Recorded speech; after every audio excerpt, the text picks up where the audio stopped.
जय हिंद फ्रेंड्स, स्वागत है आपका पब्लिक मेट्रो पे। बीएचयू यूनिवर्सिटी से एक छात्र का वीडियो वायरल हो रहा है, जहां पे वो छात्र इल्ज़ाम लगा रहा है बीएचयू यूनिवर्सिटी पे कि पीएचडी में सेकेंड रैंक लाने पर भी जो है उसका एडमिशन नहीं हो रहा है, और इसका कारण जो है उसकी जाति SC ST कार्ड होना है।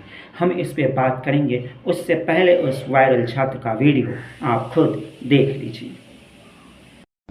3 सीटें खाली है, लेकिन कहते हैं वहाँ पर आप लोगों को दाखिला नहीं मिलेगा। मैं खाली सीटों पे मैं एडमिशन मांग रहा हूँ। मुझे बोले कि तू दलित है, जूता साहब ये बोलो यहाँ से हट जाओ। मुझे डरा रहे हैं, अब मैं कहाँ जाऊँ।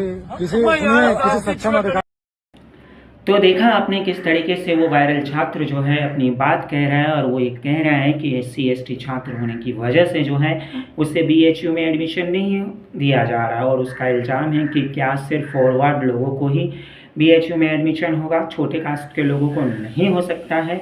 और उसका कहना है कि PhD में सेकेंड रैंक लाने के बाद भी उसके साथ ये भेदभाव हो रहा है, और जहाँ पे वो अपनी बातें रख रहा है वहाँ से भी उसे हटाने की कोशिश की जा रही है। पिछले कई दिनों से इंस्टाग्राम पे उसका इस तरीके का वीडियो जो है वो वायरल हो रहा था। मुझे लगा कोई ना कोई यूट्यूबर, कोई ना कोई मेन स्ट्रीम मीडिया जो है वो जा करके उससे अपनी बात रखने को कहेगा, लेकिन अभी तक कोई पहुंचा नहीं। एक जो भाई पहुंचे थे उन्हीं से मुझे खबर मिली, तो मैंने सोचा कि क्यों ना हिंदू मुस्लिम और SC ST जातिवाद के भाव में जो आजकल खुद को सबसे बड़ा SC ST नेता समझते हैं, उनसे मेरा सवाल है कि क्यों नहीं अभी तक उस बच्चे का एडमिशन हुआ है। पहला क्वेश्चन उस लोगों से हैं जो बोलते हैं कि हम SC ST के हितैषी हैं, वो क्यों अब तक उस बच्चे के पास नहीं गए। और वे तमाम मीडिया जो SC ST का ही न्यूज़ चलाते कहते हैं कि मैं दलितों पे अत्याचार नहीं सह सकता हूँ। और मेरा दूसरा सवाल, उस BHU अगर इस छात्र का जो आरोप वो सही है तो उनसे है, और साथ ही साथ तमाम ऑडियंस से है। क्या अब शिक्षा भी जात पात देख करके दिया जाएगा? जहाँ 6 साल से 14 साल तक के बच्चे को राइट टू एजुकेशन है, संविधान में सबको अपने अपने तरीके से पढ़ने का रहने का अधिकार है, वहाँ अगर एक यूनिवर्सिटी लेवल पे छात्रों को अपनी बात रखने के लिए आज़ादी के 75 वर्ष बाद भी इंस्टाग्राम पे वीडियो बनानी पड़ रही है, यूट्यूब पे वीडियो बनानी पड़ रही है, यूनिवर्सिटी के सामने में जो है उसे अपनी धरना रखना दिया जा रहा है और रोना पड़ रहा है, तो फिर किस तरीके की आज़ादी में जी रहे हैं? तो फिर कहाँ गलत है आरक्षण?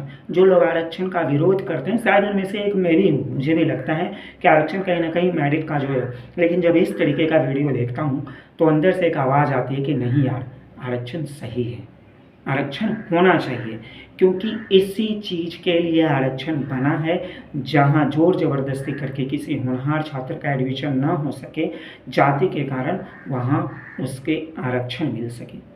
अगर हम इस तरीके से एक यूनिवर्सिटी जिसे शिक्षा का मंदिर कहा जाता है, और शिक्षा के मंदिर में ही शिक्षा के लिए भी वो भी यूनिवर्सिटी लेवल के भी स्टूडेंट के साथ भेदभाव होगा, तब फिर कहाँ जाएंगे लोग?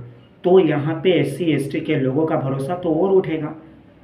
तमाम वो भी BHU जैसे आइकॉनिक यूनिवर्सिटी में अगर इस तरीके के भेदभाव हो रहे हैं, तो ये वाकई में अपने आप में शर्म की बात है उस यूनिवर्सिटी के लिए, उस यूनिवर्सिटी के प्रोफेसर के लिए।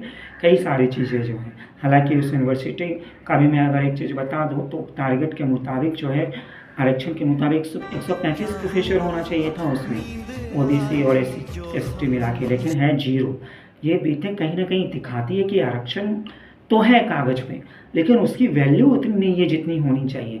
अगर एजुकेशन के लिए किसी छात्र को इस तरीके से रोका जा रहा है, और अभी तो उनका ग्रोथ होना शुरू हुआ है, अभी भी ज़्यादातर बच्चे SC ST के जो 12 पास करके ही छोड़ देते हैं, यूनिवर्सिटी लेवल तक वो नहीं जा पाते हैं, नहीं पढ़ पाते हैं।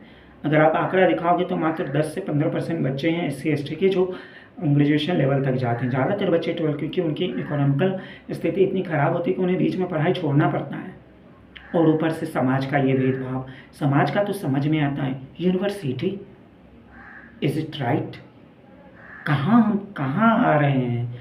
70 साल आज़ादी के 70 साल बाद भी अगर किसी कैंडिडेट को इस तरीके से रहे, तो मुझे लगता है कि हम आज़ाद नहीं हुए हैं।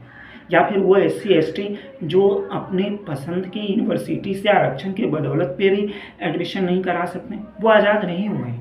शायद अभी भी उन्हें शिक्षक पे उस तरीके से आज़ादी नहीं मिली। ये बात साबित कर रही है वो यूनिवर्सिटी। अगर इतने दिन बाद भी वो बच्चा अपने आप को साबित करने के लिए कैमरा पे आ रहा है, कैमरा पे बोल रहा है, उम्मीद कर रहा है कि कोई आकर के बात करेगा, इसके बाद भी नहीं हो रहा है, तो वी आर नॉट फ्रीडम, और हम हो भी नहीं सकते।